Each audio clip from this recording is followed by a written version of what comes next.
કચ્છમાં જવાહર નવોદય વિદ્યાલયનું ધોરણ 10 અને ધોરણ 12 સાયન્સ અને આર્ટ્સનું 100% પરિણામ આવતા વિદ્યાલયના પ્રિન્સિપાલ પ્રશાંત સાહેબ દ્વારા ટોપર વિદ્યાર્થીઓનું સન્માન કરવામાં આવ્યું અને ઉજ્જવળ કારકિર્દી બનાવવા શુભકામના પાઠવી।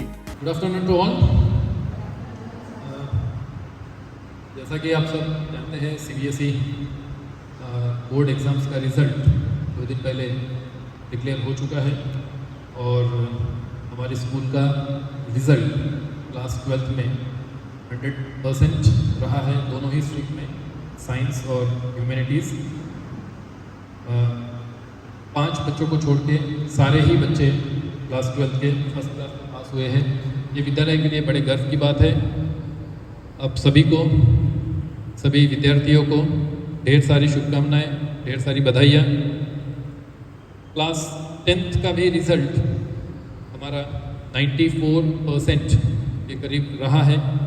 2 बच्चे कंपार्टमेंट में रहे, 2 बच्चों को छोड़ के बाकी सभी बच्चे पास हुए हैं और जवाहर नवोदय विद्यालय दीव के लिए ये बड़े गौरव की बात है।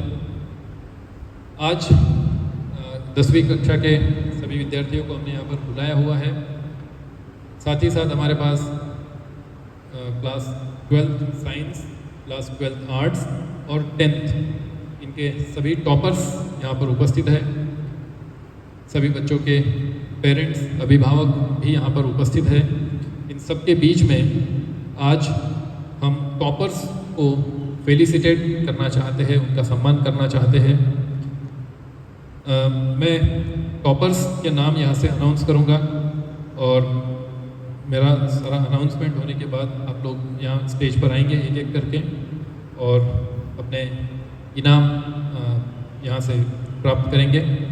जो बच्चे यहाँ पर हैं उनके पेरेंट्स से भी अनुरोध है कि जब आपके बच्चे यहाँ प्राइज़ लेने के लिए आए तो आप भी उनके साथ आए। फर्स्ट रैंक पर है क्लास 10th में प्रिया Chafle 89.80%। Second rank Nirali Bariya 81.20%। Third rank Ifraz Mansuri 79.80%। Class 12 science Shubh Pandey 82.80%, ये आज यहाँ नहीं आ पाया है। सेकंड रैंक है Kavya Solanki 74%। Third rank Gaurav Gamit 73.80%। 12th arts Aditi Sikotariya 85.60%। Second rank Dipiksha Vasava 85%। Third rank Niki Yadav 84.20%। आप सभी को ढेर सारी शुभकामनाएं, बहुत सारी बधाइयाँ।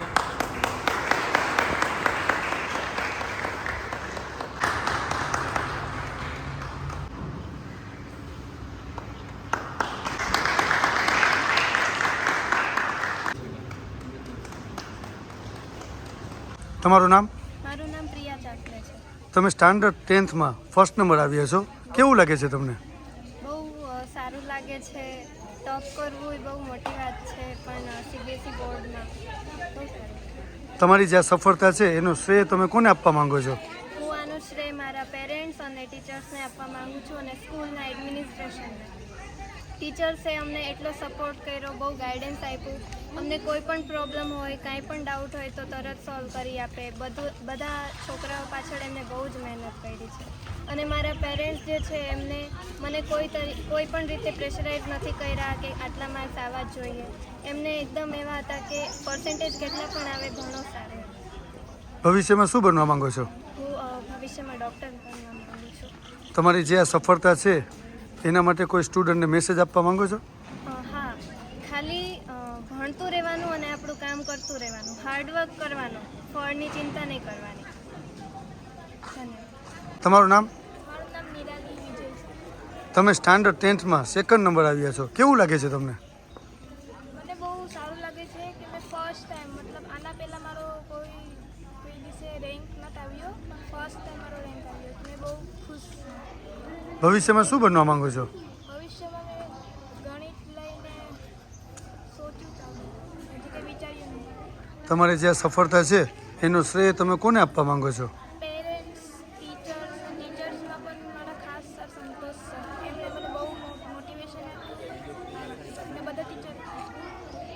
તમારું નામ? મારું નામ ઇફરાજ મહિનુદ્દીન મનસુર. તમે સ્ટાન્ડર્ડ 10થમાં 3જા નંબર આવ્યા છો, કેવું લાગે છે તમને? મને બહુ ખુશી છે કે મેં સ્ટાન્ડર્ડ 10થમાં બીજો રેન્ક લાવ્યો છે. મેં બહુ ખુશ છું. તમારી જે સફળતા છે એનું શ્રેય તમે કોને આપવા માંગો છો? મેં મારા પ્રિન્સિપલ સાહેબ અને એના શિક્ષકો અને મારા માતા પિતાને આપવા માંગુ છું, જે મને મોટિવેટ કરે છે. ભવિષ્યમાં શું બનવા માંગો છો? મેં ભવિષ્યમાં આગળ જઈને સાયન્સ લઈને ટીચર બનવા માંગુ છું. તમે કોઈ સ્ટુડન્ટને મેસેજ આપવા માંગો છો? કે બધી સબ્જેક્ટમાં આપણે ટાઈમ મેનેજમેન્ટ કરીને એક સબ્જેક્ટ હરેક દિવસે વાંચી મળીને આપણે ભણવું જોઈએ અને સ્ટ્રેસ નહીં લેવું જોઈએ. એક્ઝામમાં આરામથી આપણે લખવું જોઈએ, કંઈ ટેન્શન નહીં લેવું જોઈએ. તમારું નામ? કાવ્ય સોલંકી. તમે 12th સાયન્સમાં હા, તમે 2nd નંબર આવ્યા છો, કેવું લાગે છે તમને? મને તો સારું લાગે છે, પણ મેં આ બધુંનો શ્રેય મારા પેરેન્ટ્સને પછી પણ મારા પ્રિન્સિપલ્સને વધારે આપવા માગું છું. કેમ કે મેં છેલ્લા 7 વર્ષ કાઢ્યા, પણ સરને આવતા 2 વર્ષ થયા, અમારા પ્રિન્સિપલ્સને આવતા. પણ મેં મતલબ પહેલાંના 5 વર્ષ કરતાં બી બહુ 10 ગુણા વધારે ફેર જોયું છે અમારા નવોદયમાં. ને મેં વધારે શ્રેય તો અમારા પ્રિન્સિપલ સરને જ આપવા માગું છું. ને મેં અમારા દીવના પેરેન્ટ્સને પણ એપ્રિશિએટ કરવા માગું છું કે તેમના છોકરાને નવોદયમાં ભણવા મૂકે. કેમ કે નવોદયમાં મેં શું કરવા ભણવાનું કેમ છું, કેમ કે નવોદય છે ને એટલે પેરેન્ટ્સને બધીના મગજમાં તો એમ જ છે કે છોકરાને ભણાવવા, ડૉક્ટર ઇન્જિનિયર બનાવવા. એટલું જ ભણવાનું એજ્યુકેશન મતલબ કે એટલું જ નથી કે ખાલી છોકરાને ભણાવવા કે ડૉક્ટર ઇન્જિનિયર બનાવવા, એ જ નથી. નવોદયનું મેન મોટો શું છે કે અહીંથી છોકરો એક સારો નાગરિક બની નીકળે. એ જિંદગીમાં ભલે કંઈ કરી ન શકે, એના અંદર ડિસિપ્લિન ને અહીંથી એક સારો નાગરિક બનીને એક આદર્શ સમાજનું વહેલું કરે. ભવિષ્યમાં શું બનવા માંગો છો? ભવિષ્યમાં મેં સ્ટ્રીમ તો 12માં સાયન્સ હતી, પણ મને હવે આ સ્ટ્રીમમાં જવું છે ને મારે એવું છે કે મેં સિવિલ સર્વિસીસમાં જાઉં.